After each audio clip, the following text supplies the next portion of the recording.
अस्सलामुअलैकुम रहमतुल्लाहि व बरकातुहू। प्यारे बच्चों, उम्मीद है आप सब खैरियत से होंगे। साइंस की ऑनलाइन क्लास में आप सभी बच्चों का वेलकम है। सभी बच्चे अपनी साइंस की कॉपीज़ और बुक ओपन कर लीजिए, क्योंकि आज हम साइंस में चैप्टर नंबर 12 के क्वेश्चन आंसर करेंगे। फर्स्ट और सेकंड क्वेश्चन तो बुक वर्क के हैं, जिसमें फर्स्ट क्वेश्चन है फिल इन द ब्लैंक्स, जो हम कर चुके हैं। सेकंड क्वेश्चन है ट्रू एंड फॉल्स, ये भी हम बुक में कर चुके हैं। क्वेश्चन नंबर 3 से स्टार्ट करेंगे।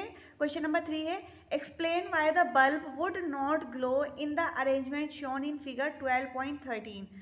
ये 12.13 ये एक फिगर है, यहाँ पर ये सर्किट दिया गया है। आपको बताना है कि बल्ब ग्लो क्यों नहीं करेगा। अगर आप इस फिगर में ध्यान से देखेंगे तो आपको दिखेगा कि ये जो स्क्रू ड्राइवर है ये वायर से कनेक्ट नहीं है, और बल्ब तब ग्लो करता है जब जो सर्किट है वो पूरा कंप्लीट हो। तो आप सभी बच्चों को इस क्वेश्चन के सामने, क्वेश्चन नंबर 3 के सामने जो आपका प्लेन पेज है ना, उस पर ये डायग्राम भी बनाना है। चलिए देखते हैं आंसर क्या है। ये देखिए, सबसे पहले आपको चैप्टर नंबर 12 मेंशन करना है, साइंस। चैप्टर नंबर 12 का नाम आपको मेंशन करना है इलेक्ट्रिसिटी एंड सर्किट्स। उसके बाद क्वेश्चन नंबर 3 आपको लिखना है, इसका डायग्राम बनाना है यहाँ प्लेन पेज पर लेफ्ट साइड में। और देखते हैं इसका आंसर है we know that a bulb lights up only when bulb and wire form a complete path. हम सब ये जानते हैं कि बल्ब कब ग्लो करेगा, लाइट कब देगा, कि जब जिस वायर से वो कनेक्ट है उसका पाथ कंप्लीट होगा, which start at one's terminal of the electric cell and ends at the other terminal. यानी एक टर्मिनल से स्टार्ट होकर और जो अदर टर्मिनल हैं वो सारे क्या होंगे, आपस में कनेक्ट होंगे, ज्वाइन होंगे। हेयर इन दिस अरेंजमेंट, अगर आप अरेंजमेंट देखेंगे तो the circuit is not completed. जो सर्किट है वो पूरा कंप्लीट नहीं है। मैंने अभी आपको बताया था ना कि स्क्रू ड्राइवर से जो वायर है वो कनेक्ट नहीं है, यानी कि वहाँ पर कनेक्शन नहीं है। So the bulb will not glow, तो इसी वजह से बल्ब ग्लो नहीं करेगा, क्योंकि सर्किट कंप्लीट ही नहीं है। अब है next question, what is the purpose of using an electric switch. कि एक इलेक्ट्रिक स्विच को यूज़ करने का क्या पर्पज होता है, क्या कारण होता है, क्यों यूज़ करते हैं उसको। Name some electrical gadgets that have switches built into them.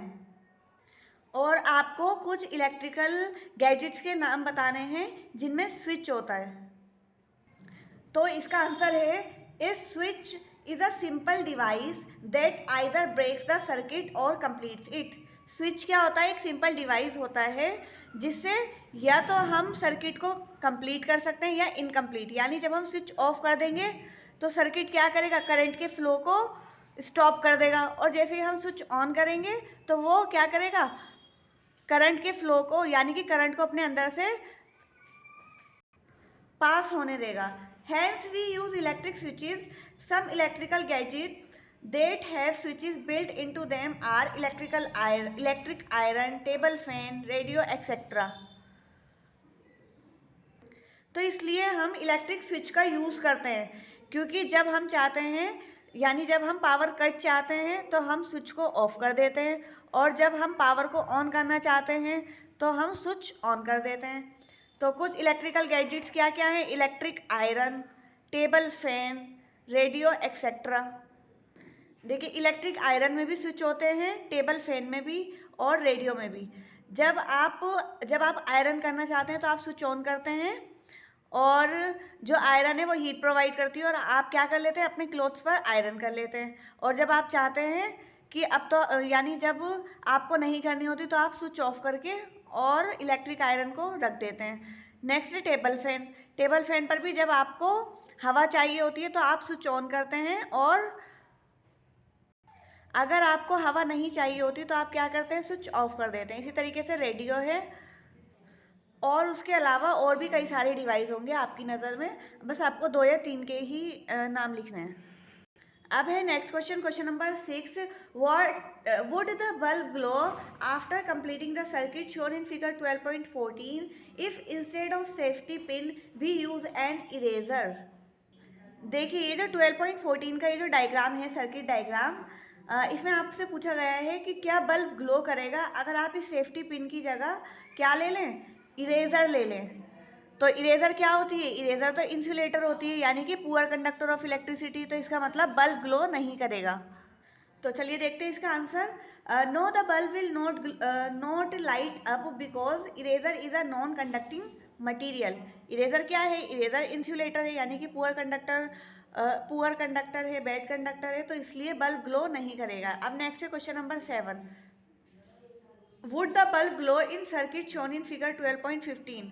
12.15 वाला डायग्राम देखिए और इसमें पूछा गया है कि क्या बल्ब ग्लो करेगा। तो ये देखिए, अगर आप इसे ध्यान से देखेंगे तो ये सर्किट कंप्लीट है। देखिए ये सर्किट तो कंप्लीट है, बट ये वायर्स नहीं है, ये वूलन थ्रेड है। तो जो थ्रेड होता है, धागा, वो भी पुअर कंडक्टर ऑफ इलेक्ट्रिसिटी होता है। धागे का इस्तेमाल अगर आप करेंगे वायरिंग के लिए तो इलेक्ट्रिसिटी कंडक्ट नहीं होगी, यानी करंट फ्लो नहीं करेगा थ्रेड के अंदर से। तो आंसर है इसका, in this circuit the bulb is connected through a woollen thread and thread is a non conducting material, so the circuit remains incomplete and hence the bulb will not light up. जो woollen thread है वो क्या है? Bad conductor है, तो circuit complete नहीं होगा, और अगर सर्किट कंप्लीट नहीं होगा तो फिर बल्ब भी लाइट नहीं देगा, यानी कि बल्ब भी ग्लो नहीं करेगा। यही रीजन है। ओके, अब है नेक्स्ट क्वेश्चन। क्वेश्चन नंबर 8 है, using the conduction tester on an object it was found that the bulb begins to glow, is that object a conductor or an insulator? Explain. अगर आप एक conduction tester को use कर रहे हैं circuit को complete करने के लिए, तो आपसे पूछा गया है कि बल्ब ग्लो करेगा या नहीं, और ये भी पूछा गया है कि ये जो कंडक्शन टेस्टर है, क्या ये कंडक्टर होता है या इंसुलेटर होता है, आपको एक्सप्लेन करना है। तो आंसर है, the material of that object is a conductor. वो जो मटीरियल है वो क्या है? वो कंडक्टर है, because with this object bulb lights up showing that electricity is flowing. क्योंकि जब हम इस ऑब्जेक्ट का यूज़ करेंगे कंडक्शन टेस्टर का, तो क्या होगा?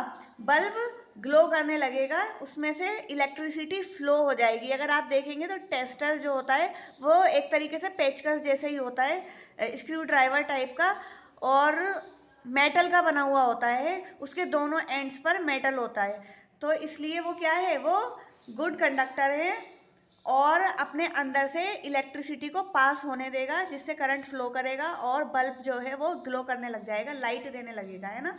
तो the circuit is complete, the object is conductor because conductors allow the electricity to pass.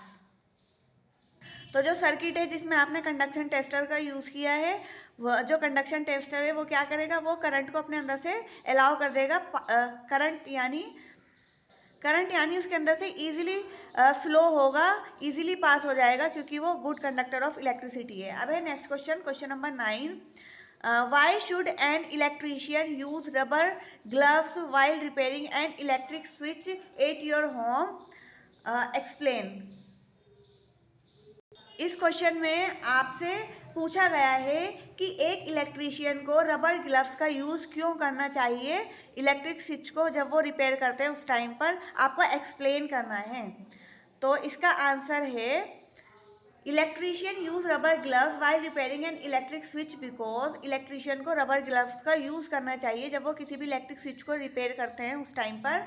Our body is a good conductor of electricity. मैंने आपको बताया था कि हमारी बॉडी क्या है? गुड कंडक्टर ऑफ इलेक्ट्रिसिटी है, क्योंकि हमारी बॉडी में पानी होता है,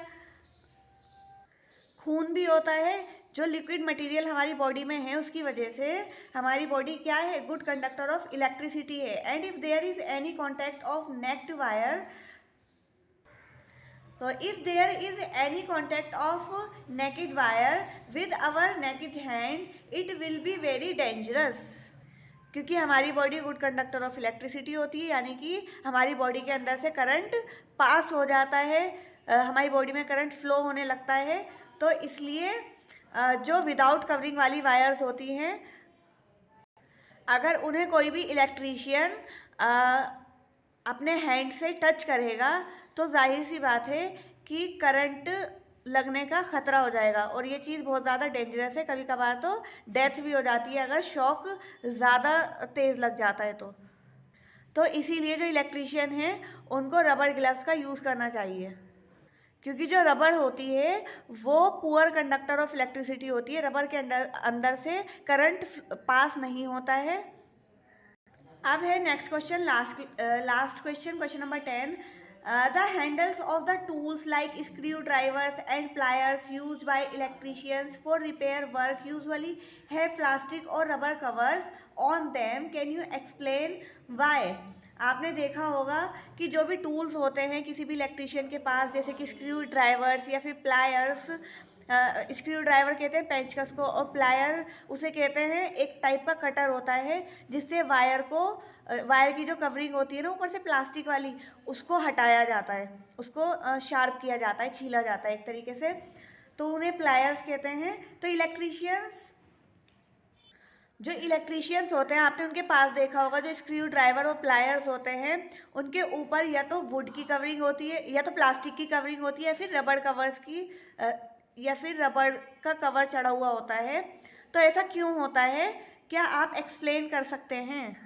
तो इसका आंसर क्या है? If the screw driver and plier will have no handle made of plastic or wood, अगर स्क्रू ड्राइवर और जो प्लायर है उसका जो हैंडल है उस पर प्लास्टिक और वुड की कवरिंग नहीं होगी, सॉरी ये वुड नहीं है यहाँ पर, ये रबर है, यानी प्लास्टिक और रबर की कवरिंग नहीं होगी, तो the electricity will flow through the screw driver and plier. तो जो स्क्रू ड्राइवर और प्लायर है उनके अंदर से इलेक्ट्रिसिटी क्या होने लगेगी, फ्लो करने लगेगी, यानी उनको करंट लगने का बहुत ज़्यादा खतरा हो जाएगा to his body and he has to face an electric shock. और जो इलेक्ट्रीशियन है उनको किसी भी इलेक्ट्रिक शॉक का सामना करना पड़ सकता है। तो if handles are coated with wood, नहीं है ये रबड़ है,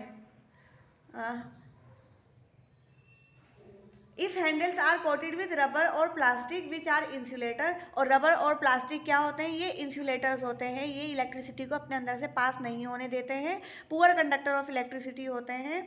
he will be safe and he will not get any shock. और अगर उनके हैंडल्स रबर के और प्लास्टिक के होंगे तो वो सेफ़ हो जाएंगे, यानी कि वो सेफ़ रहेंगे, उनको किसी भी शॉक के लगने का खतरा नहीं होगा। और जैसे कि मैंने अभी आपको बताया था कि कभी कभार शॉक इतना ज़्यादा तेज़ लग जाता है कि इंसान की डेथ भी हो सकती है। तो इसीलिए जो इलेक्ट्रिशियन के पास टूल्स होते हैं उन पर या तो रबर की या फिर प्लास्टिक की कवरिंग होती है, और रबर और plastic poor conductor of electricity होते हैं, यानी इंसुलेटर्स होते हैं एक तरीके से। इसी के साथ चैप्टर नंबर 12 के क्वेश्चन आंसर यहाँ कंप्लीट होते हैं। उम्मीद है आपको समझ आए होंगे। इन्हें कॉपी में बहुत ही अच्छी हैंडराइटिंग में आपको करना है, और साथ में जो भी डायग्राम्स हैं, सर्किट डायग्राम्स, वो आपको जो प्लेन वाला पेज है ना उस पर बनाने हैं, पेंसिल से बनाने हैं। Thank you very much. इंशाल्लाह नेक्स्ट क्लास में नेक्स्ट वीडियो के साथ मिलेंगे। अस्सलाम वालेकुम रहमतुल्लाहि व बरकातुहू।